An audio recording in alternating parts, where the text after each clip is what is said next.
26 janvier 2023, Batata Mambote Pebe Malam na Sango Lokota. Ya Lingala Oibengamingo Ngabeti Sima Motango Bukolanda Mulai Yabasango. Tufunga basango la politique pour koloba eti tata mukonzi ko Félix Antoine Tshisekedi Tshilombo akomaki Dakar capitale ya Sénégal mokolo ya mercredi 25 janvier 2023 et Sikapi akendaki bonko participer na deuxième édition ya sommet sur l'agriculture et agroalimentaire oyo ebandaki le 25 kino le 27 janvier 2023 yani ko mulingo pona ba détails. Akomaki na Dakar na Sénégal mokolo ya mercredi 25 janvier 2023 tata mokonzi ya mboka Félix Antoine Tshisekedi Tshilombo wapi a participé na deuxième édition ya sommet na oyo etali agriculture pe agroalimentaire oyo ebandi mokolo ya mercredi 25 kino le 27 janvier 2023 basis oyo ezali ko salema na centre international ya conférence Abdou Diouf na mama ya likambo nourrir l'Afrique, souveraineté alimentaire et résilience. Ezali organisé na Banque africaine ya développement na bokambami ya président Macky Sall. Na occasion oyo, ba dirigeants africains ba ko mobiliser ba ressources gouvernementales, ba partenaires na développement, pe financement ya secteur privé pour na ko exploiter ba potentiel agricole pe alimentaire ya Afrique. Sall oyo eyambaki plus de 1500 personnes na kati na bango 20 chefs d'État, ba chef ya gouvernement, ba ministre chargé ya l'économie pe ya finance, ba ministre ya agriculture, ba gouverneur ya ba banque centrale, ba acteurs privés, ba organisation non gouvernementale, ba universitaire pe ba scientifique ya premier plan. Ngonga Ibeti. Pourquoi je voulais le diversifier? Évidemment parce que malheureusement notre économie dépend beaucoup des mines et les mines sont à la base de beaucoup de nos malheurs. La preuve, en ce moment, nous vivons encore un de ces malheurs par l'agression rwandaise contre mon pays et ça fait plus de 20 ans. Je fais une parenthèse justement parce qu'il fallait que j'en parle. J'ai entendu beaucoup parler de l'agression russe en Ukraine, mais on oublie souvent celle qui a plus de 30 ans et qui est causée par un des voisins de la République démocratique du Congo. Et donc, pourquoi est-ce que nous faisons ce choix? Parce que moi, je l'ai titré comme ça par un slogan, la revanche du sol sur le sous-sol, pour sortir un peu de nos malheurs. Parce que le sol a beaucoup de choses et peut-être même plus à offrir que le sous-sol. Et dans ce domaine, nous avons pointé plusieurs secteurs. Le secteur du manioc. Aujourd'hui, nous avons réussi à impliquer le manioc dans la fabrication du pain à hauteur de 10%. Cela nous a permis de faire des économies sur l'importation de blé, d'économies de l'ordre de 10 à 20 millions de dollars. Nous développons en ce moment des semences pour la culture du soja.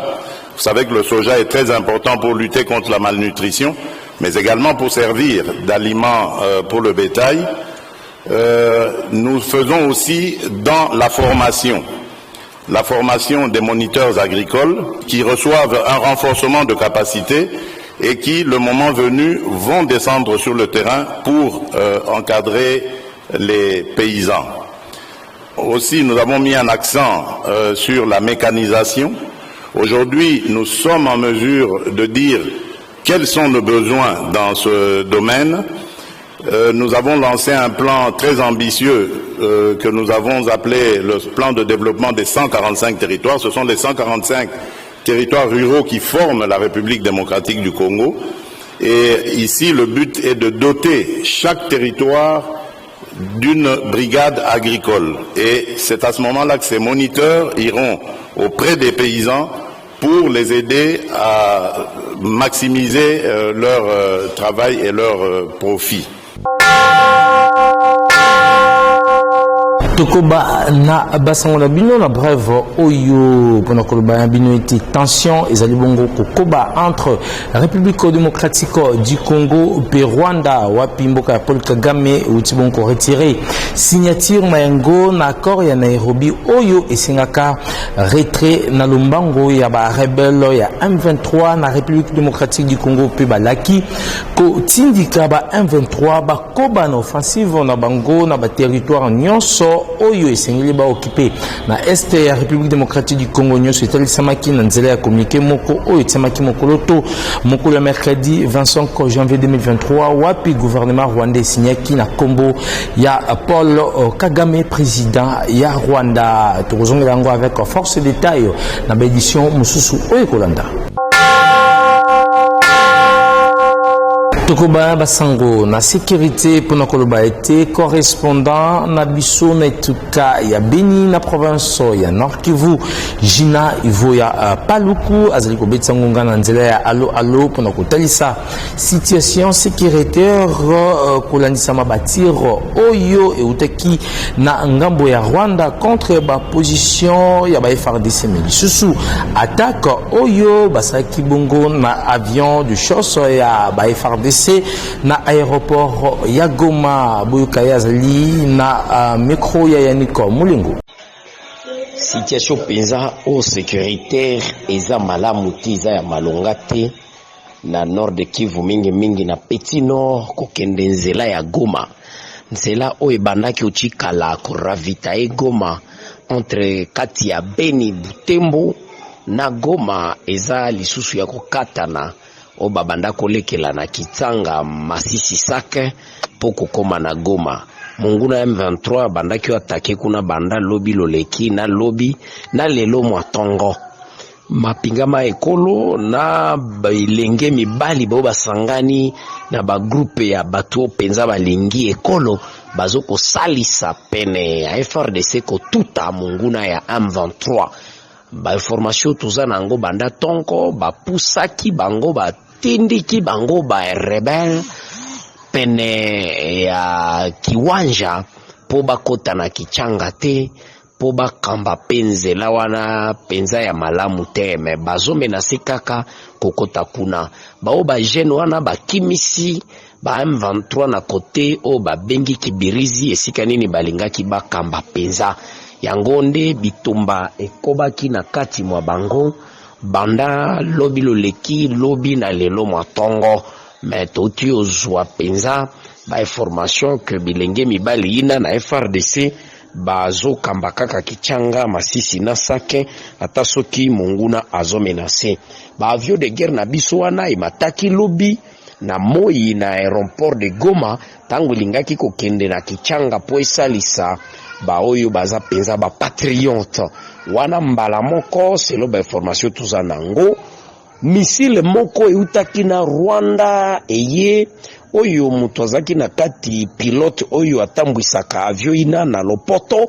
akimaki misile wana mezokisaki avion na biso mwa muke penza nde akimaki mbango pilote wana kokende lisusu kozonga kokita na aéroport ya Goma po avion wana epasukate likolo ya Goma ba beteli penza longonia ba population nyonso pilote ina po ba moni atangaki malamu asovaki penza ville ya Goma yangonde population ezosenga na ba nyonso territoire ya Ruchuru bato ya Goma na Nord Kivu mobimba Beni kutu na ya kisasa babanda ko banda penza le 30 na le premier ba marche oyo ekosila te pona kosenga kobima mwa EAC na kati mwa mboka mwa biso po bangonde baza sima mwa rebel bazo facilité na lopoto kokota mwa ba rebele ina ba moni eloko moko te bazo sala bayaki po babunda bitumba me bango batikali kaka kofanda esika ba M23 bazui ba facilité bango kokende kozwa esika mususu nde population elingi bango ata mukete za mwa bino Jina Ivo wa Paluku kouta Beni kanala kin ngonga ebeti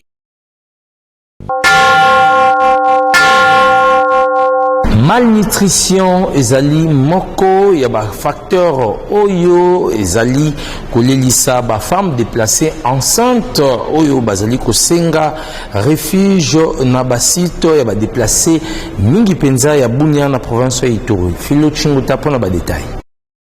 Ba femme déplacée enceinte stoppé basi ya zemi oyo bakima bitumba na partie est ekolo Congo démocratique wapi biteni mingi ezaka lisusu na kimia te pona kokende ko se réfugier na basite ya ba déplacé ya Bunia na province ya Ituri bazali konyoka na malnutrition mingi kati na bango BP ezali inférieur à 230 cm.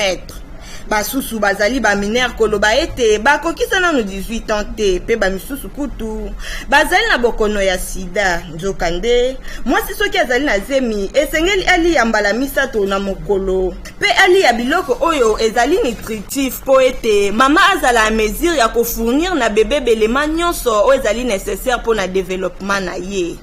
Boende etalisi moko ya ba médecin o azali ko soigner ba déplacer na ville ya Bunia na centre de santé Bigo wapi azali ko talisa pasi bazali ko kutana na yango ba mercredi nyonso oyo ba femme déplacée enceinte bakenda ka pona consultation prénatale. Comme na Boende médecin directeur général ya hôpital général de référence ya Bunia apesi bango quelques conseils pona koloba na bango bamelaka verre ya jus d'orange bamelaka miliki pe liki moko ya mobeso par jour kasi motuna se moko bazali komituna misolo yango bakozwa wapi pe lisusu atalisi na bango ete ba conseil oyo ezali motuya makasi pona lisusu ko éviter kobota bana oyo bazali na poids ya mokie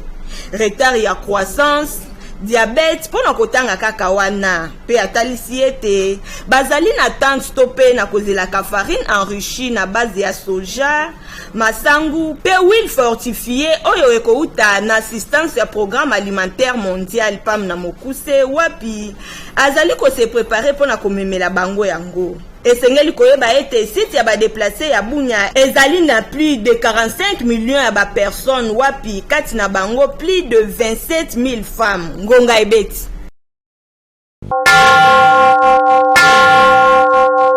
Chose promise, chose faite, et la Kamaki qui est congolais de l'étranger, bakozala bongo enrôlé. Dakise izomi bongo na mboka France, mingi penza na Paris et sikapi enrôlement ici et bandi. Uta mokolo mercredi 25 janvier 2023 na ambassade ya République démocratique du Congo na mboka France. Kasi sengeli bosimba ete uta histoire ya République démocratique du Congo ezala Congo nano esalimate bokangonga ndenge ya Nick Mulingo azali ko nazo préciser que toza na Paris na simalanga ezali bongo ambassade na biso esika bi ba congolais basi ba côtier belé na kati pour ko se faire enrôler tout à l'heure na lingi botala ba image bo so mona en illustration ndenge ni bato baza ko sala enrôlement la bango en France. C'est pour vous dire que pour la toute première fois depuis l'indépendance lelo pouvoir en place et la kisi volonté politique ya ko faire participer congolais nyonso du moins o atikali congolais zo garder nationalité na ye et sika nyonso azali et bani lelo la France ba Belgique ekozala associé ba Congolais à Afrique du Sud ba Congolais à Londres na likiete na mikolo mizali ko ya ba Congolais nyonso baza na monde entier bakozala associé na processus électoral pour ko permettre na bango ba élire ba dirigeants à partir ya sika bazali pamba les conséquences positives ou négatives ya ba kondio baza ko diriger Congo na bande ko na biso ba kana diaspora ba santaka pe ba vivaka yango. C'est pour cette raison que nous saluons cette opération. Il y a enrôlement ba Congolais de l'étranger. Deuxième ère opérationnelle, le 25 janvier. À Tozana Paris, l'ambassade de Congolais bazako s'enrôler et qu'on s'allume à peine en Afrique du Sud et qu'on s'allume à Londres et qu'on s'allume à Belgique. Félicitations de bande quoi Senipe, de saluer volonté politique à Mokondiamboka, Félix Antoine Tshisekedi. Pour Batomingo la diaspora, ils ont acquise dans l'opposition. Mais voilà que le président de la République, s'il n'était pas aimé par sa diaspora, il n'allait pas prendre le risque d'associer sa diaspora parce qu'à Yebi, qu'il y a Fandana Bangwa, à Yebi Bitumani Babunda, pour un régime qui pendant 18 ans a changé, puis le résultat est comme on en a. Coup de chapeau, na Congolais, ba du courage. Bilo ba botika na ba, bofanda na France, bozara na Lyon, bozara na Toulouse. Bo poussa na Kamalem, malem, bo sala ba programme na Yebi ka bozara na misala mwa mingi. Bo sala ba programme ba carte d'électeur na yo pour permettre yo au voter na 2023 au peuple pour na ba dirigeant ba kotambusa ekolo, et ba kotambusa vie ya bandeko batikali na Kinshasa. Dodé Zumbu, président de l'association Nouvelle Génération du Congo Asalaki, adhésion na parti politique Front des Indépendants pour la démocratie chrétienne. FIDEC Namukuse Simanango, Akendaki Kokokisa, devoir civique naye na bureau ya seni Oyozomi Bongo na collège Bonsumi na commune Yanjili Yanika Mulengo. Ezalaki événement moko mémorable wapi président de l'association Nouvelle Génération du Congo mwana njili ya Tongo Dodé Zumbu andimaki kokota tope kosadere na parti politique Front des Indépendants pour la démocratie chrétienne FIDEC na mukuse parti cher ya mwana mboka Fifi Masuka. Azalaki ye mokote président Dodé Zumbu amemaki na quelques membres oyo barayaki kosadere. Sima ya discours oyo esalemaki na secrétaire général adjointe ya FIDEC Madame Gina Machala oyo atalisaki na bango ete 2023 ezali année électorale et sengeli na bango komilengela pona kolonga mapunami. Simande cérémonie ya adhésion eki kosalema wapi mwana mboka Dodé Zumbu abandaki na ko remplir fiche d'adhésion na kosilisa balatsaki ye écharpe pe drapeau ya FIDEC. Libala ya bosembo esalemi entre FIDEC na Asbel ANGC ya mwana mboka Dodé Zumbu. Na bozwi na ye maloba Dodé Zumbu atalisaki ete désormais FIDEC est comme partenaire politique na bango. Kolunga awa l'homme dynamique Dodé Zumbu elongo na base na ye pe ba cadre ya FIDEC ba kendaki kokokisa devoir civique na bango wapi bazalaki accompagner na population ebele banzembo na monoko elongo na ba fanfare kino na quartier 4 na collège Bosomi na commune ya Njili. Awa abandaki na identification, capture ya photo pe na suka azwaki carte d'électeur. Na bobimi na ye abetaki ngonga pona kosenga na population basala lokola ye. Boyo kangonga. La carte électeur oyo na uti kozwa, c'est d'abord na ko remplir devoir civique na. Ete na yeba na ko voter, to na yeba na kozala candidat na ba élection ezoya. Soit candidat président, soit candidat député national, soit candidat provincial. Yango na ye ko remplir de sorte que oyo epesa nganzela utinda ete lobby toyeba ko pona bato esengeli na place esengeli ngonga ibeti.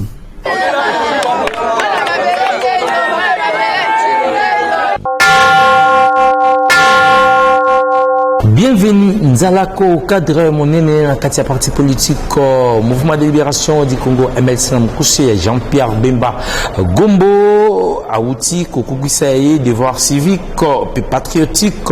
na territoire ya Kiri na province ya Équateur. Les Toupires Masiala azalibonko betangonga. Ye akomaki na engumba mbandaka na province ya Équateur maître Bienvenu Nzalako cadre monene na kati ya lisanga politique Mouvement de Libération du Congo na mukuse MLC parti cher ya mwana mboka Jean-Pierre Bemba Gombo. Yambo na ye kokende na territoire na ye ya Kiri toujours na province ya Équateur maître Bienvenu Nzalako amekaki kosola na bayi MLC mbandaka asengaki na bango na mobilisation massive na opération ya enrôlement. Na bokomi na ye na territoire ya Kiri awa ezalaki sombela suka bisanga population ya Kiri ba yambaki mwana mboka maître Bienvenu Nzalako na ndenge ya kosakana te lokola sauveur de l'humanité. Boyo kangonga.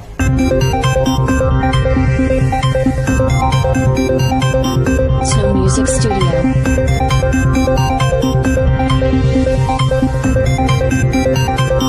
Simanango maître Bienvenu Nzalako oyo azalaki accompagné na foule ya population ba kendaki ko remplir devoir civique na bango wapi ba lekaki na opération nyoso kotanga identification capture pe apprête digital et salemaki na koselisa nde bazwaki ya bango carte d'électeur. Boyo kangonga. Biso tozalaki na bozeli ya mwana mboka honorable Bienvenu Nzaloka yende moto yo tobengaka ye cheval blanc ye mwana mboka yo tobengaka ye sans tache yende moto yo aye kolongola biso bana Kiri na kati na mai ndombe na bombo ya politique. Vraiment accueilli biso très bien. To sepeli na makasi. Et ce qui tozo continuer kaka bongo ekozala pesa esero vraiment. Biso tozabo moko. To boy honorable ebisa biso to aboyi ko kabola biso yembe penjwa be orgete biso toza eki tozabu moko. To ko kipetia mutauchi ko itema kamwa nezande. Ndenge kaka balobaka na MLC na Nzambe tokolonga ngonga ebeti.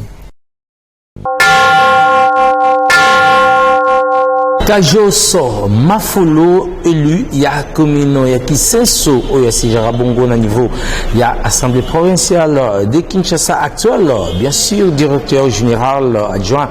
ya 2GRK akindeki ko s'enrôler mokolo ya samedi 21 janvier 2023 na centre ya école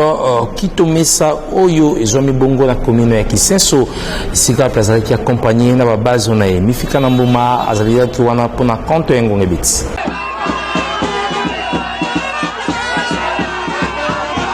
Vraiment na Kisenso yeyo Kajos Mafolo Kasindi élit ya même commune à compte à parti politique Union pour la démocratie et le progrès social. Actuel DGA, il y a direction générale des recettes ya ville province ya Kinshasa déjà Kanabokuse. Azwa kitango mokola samedi 21 janvier 2023 ko kende ko s'enrôler. Très fort sur terrain, plein à craquer na ndenge ya kosakante na bayi de PS Lille mo Mbappé Kisenso. Ba tika kia bango leader te, ba tambola kinaye makolo na mama na carnaval na ndenge ya kosakana te.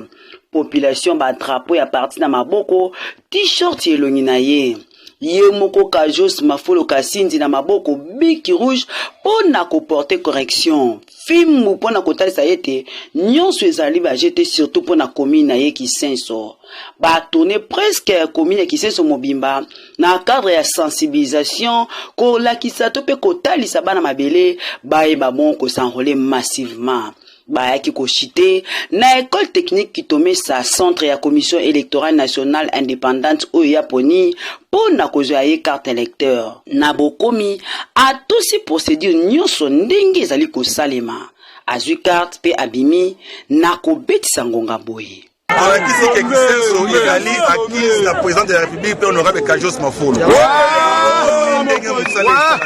Tosali carnaval, totamboli carnaval motorisé pour prouver aux gens que balingi élection, mais la recette n'a pas ça, il va s'enrôler pour les choses réellement liées. Bah on va aller ko hésiter, bah on va aller ko boya, bah ko regretter. Nous irons aux élections. Bah il dit que bah la baseité, bah on prête à aux élections. Mais puis sur la IDPS, au moins démonstration, rien à dire. Nabozungi asangisa kibaya ye awa na salle moko de la place pour na kopesa bango message ete bazala ngele na ba pigeon oyo bayaka ba dodi pe bakei libela sima bazonga lisusu ayele na ye moko ya bango Kajos Mafolo Kasindi ngonga ye peti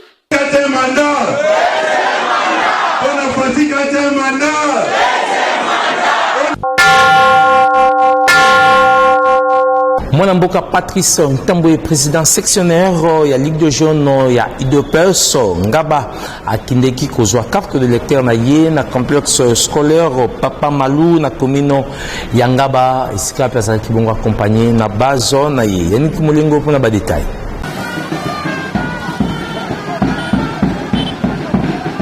Batundaki ebele liboso ya deuxième porte africaine ba cadre pe ba militaire IDPS Tshisekedi oyo bayaki ebele pona ko accompagner président sectionnaire ya Ligue des Jeunes ya IDPS Tshisekedi da commune ya Ngaba mwana mboka Patrice Tambwe oyo bana ya Ngaba bamesana kobenga les stratégies ya Ngaba milulu oyo et salemaki na présence ya Dr Boni Kalonga l'infatigable président ya Ligue des Jeunes ya IDPS Moamba oyo akonsatizaki ba membre ya liboso ya porte africaine yambo na bango ko sala marche bongo na ngambo na ile stratégie ya Ngaba président Patrice Tambwe apesaki itinéraire sima bazwaki nzela makolo banzembo na monoko accompagné na fanfare kino na complexe scolaire Papa Malou na commune ya Ngaba esika président Patrice Tambwe alekaki na identification capture ya photo pe empreinte digitale wapi na suka na yango azwaki carte de lecteur na bobimi na ye azanga te kobeta ngunga. Mokonzamboka Félix Antoine Tshisekedi Tshilombo majorité na 2023. Ngonga Ibeti. Mwanamboka André Kongolo Costa, président ya ASBL, les amis de Kongolo André Anala Mukuse, Pelisusu, président communal ya l'Isanga politique Alliance des forces démocratiques du Congo AFDC na Mukuse, parti cher ya Mwanamboka Modeste Bois Bahati Lukwebo akinde kibongo kokisa devoir civique na ye mokolo samedi 21 janvier 2023 na école primaire Lodja, toujours na commune Kasavubu, les tout pires spatiales.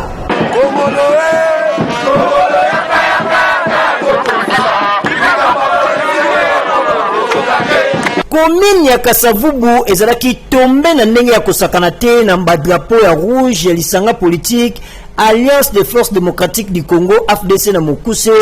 pe na ba membre effectif ya ASBL les amis de Kongolo André Anana Mukuse oyo bayaki ebele pour ko soutenir pe ko accompagner l'homme des actions visibles et durables, l'infatigable André Kongolo Costa, président communal ya parti cher ya professeur Modeste Bahati Lukwebo na commune ya Kasavubu oyo aponaki mokolo ya samedi 21 janvier 2023 pour na kokokisa oyo ye devoir civique. L'infatigable André Kongolo Costa elongo na bayi ana PFDC Kasavubu ba tambolaki makolo na rythme ya fanfare na Kasavubu Mobimba ti na école primaire ya Lodja wapi André Kongolo Costa alekaki na opération nyoso koloba identification capture pe à pointe digitale na sukande azwaki carte d'électeur na ye na maboko ya chef de centre na bobimi na ye l'homme des actions visibles et durables André Kongolo Costa na délégation na ye nyonso ba lekaki na inauguration ya ba latrine topé ba toilette ya école primaire ya Lodja ya Sika oyo euti kozala réhabilité na fonds propre ya mwana ya Kasavubu ya solo André Kongolo Costa Buyo Kangonga asenga na population nyonso ya bila Kinshasa particulièrement ya commune ya Kasavubu baoyo nanu basali ya bango devoir civique baya sakite na devoir civique na bango bazwa ya bango carte d'électeur ya onde popesa bango pouvoir ya kokela na élection pour ya 2023 pour kosenga changement batikala te baza na district et politique ya kotanga baya na lumbango baya pe kozwa ya bango carte d'électeur yaboye toloba lisusu nini awa na Kasavubu po oyo André Kongolo Costa azali kosala match ezate. Rendez-vous le 20 décembre 2023. Ngonga Ibeti.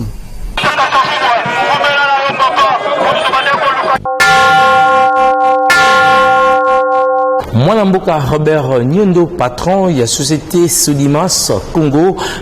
grand notable du territoire pétrolier ya Mwanda na province ya Congo central, à Kindegi Kokuksa yaye devoir civique et patriotique,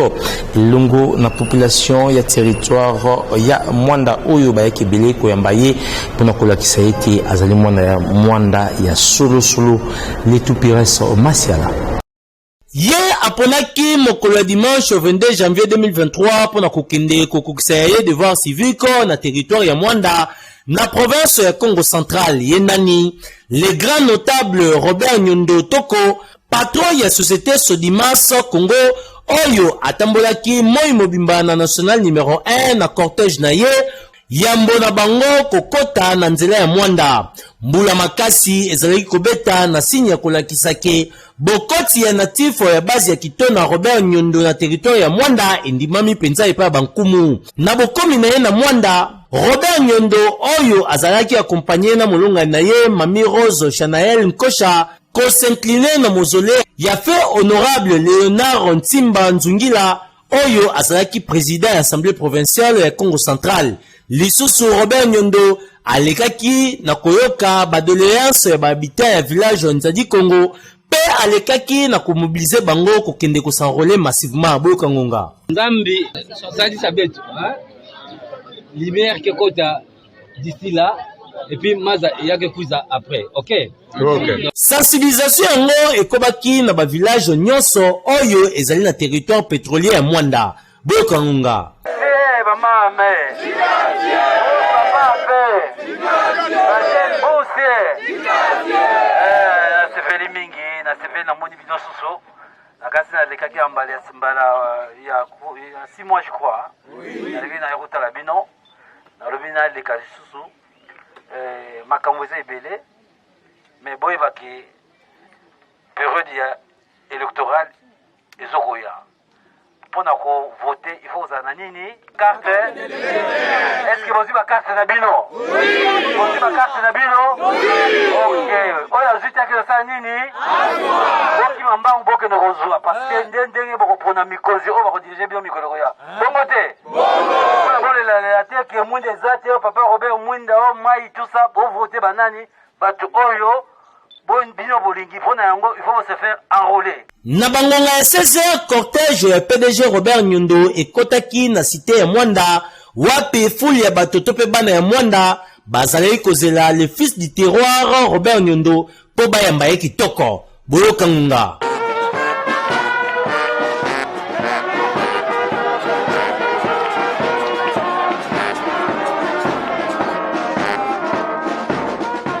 Sima yango Robert Nyondo elongo na molonga na ye Mami Rose Chanael Kocha bakendaki na école le 3 majo na quartier Océan localité Boamanu kokende kokokisa ya bango devoir civique wapi balekaki na opération nyonso koloba bongo identification capture pe empreinte digitale pour na kosukisa na bozukar de lecteur na maboko ya chef de centre ya koyeba ezali ete couple Nyondo bazalaki assisté na président de l'Assemblée provinciale ya Congo central honorable Jean-Claude Vwemba ya solo bana ya Mwanda balagisi penza bolingo na bango na Robert Nyondo rendez-vous ezali bongo na mikolo ezali koya.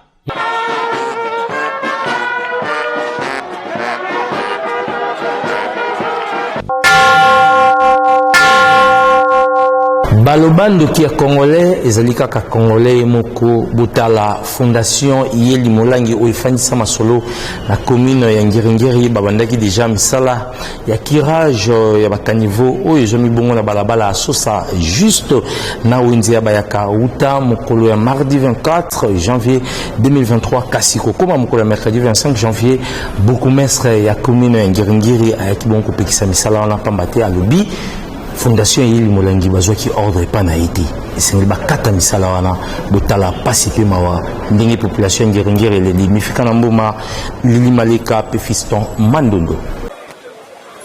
ndenge alakaki yango pe esalemi edi Yeli Molangi député provincial eli ya commune Ngiringiri kouta na ye kosanrole samedi 21 janvier ye alekaki awa na balabala sosa epai wapi ayokaki pasi pona bobebi ya nzela na wana akanaki ete esengeli misala esalema ya kokire kanivo kolongola bosoto pona kopesa nzela na mai eleka malamu yango misala esi ebandaki uta mardi 24 janvier epai ya bayi fondation Yeli Molangi ndenge bozali komona awa na wenze ya bayaka mokolo ya mercredi 25 janvier oyo misala ekobaki kaka ya kirage ya kanivo yango kolongola nyonso ya mabe na kati epesaki esengo na bateki ya wenze ya bayaka pe population ya commune ya Ngiringiri boyoka ndenge babetisaki ngunga eloko oyo edi eyela sali ezali eloko moko ezali louable soki bakonzi ya Congo eza na bango meme 20 ya moye Congo ekochange mais oyo nyonso bazo koleka awa bapublicité partout eloko moko bazosala eza te awa ezali lokola kompani na biso place biso tolukelaka mbongo bafamille bazovivre awa mais tomoni tozalaki néglige tomoni ata motu moko te azalaki na susi na biso mais du coup tomoni SFP papa social eliye na ye azosalaki mosala oyo asali biso bamesa place tolukelaka mbongo famille ezolela awa tozofutela bana minervale awa mais ya ndimi abimi gara ya kozwa charge na biso bapara akontribue na mabota na biso kasi ya pasi nsima ya mwa ntango moke bourgmestre ya commune ya Ngiringiri akitaki na terrain wapi akataki misala ntina eyebani te boyoka ndenge ngonga ebetami bosala mosala à ma grande surprise bourgmestre aye a interdit misala et puis a arrêté au chef de la délégation akangi delo akende na commune yomo omoni ndenge bato bazotomboka ndenge bato bazosilika et en plus apesi ordre bafongola nzela mituka eleka pendant ke nzela koleka na mituka eza te. Oyo bayi fondation Iyeli Molangi bazali kosala awa ezali kaka mpona bolamu ya bayimboka mingi penza ya komini ya Ngiringiri. Ngonga Ebeti.